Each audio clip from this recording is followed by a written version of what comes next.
Hello friends, welcome back to your channel Twinkle's collection. तो friends, कैसे हैं आप सब? आई होप कि आप सब अच्छे और स्वस्थ होंगे। तो फ्रेंड्स, आज हम देखेंगे कुछ amazing cake decoration ideas. I hope कि आप लोग को अच्छे लगे।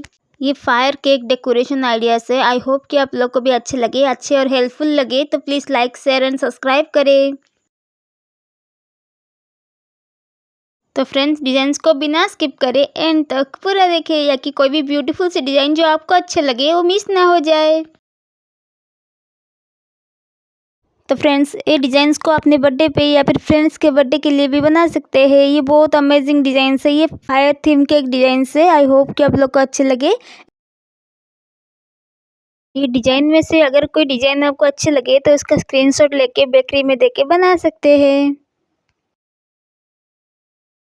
तो फिर मिलते हैं फ्रेंड्स ऐसे कुछ सिंपल, अमेजिंग और यूनिक डिज़ाइंस के साथ। तब तक के लिए take care, bye bye, Radhe Radhe friends. Thank you for watching friends.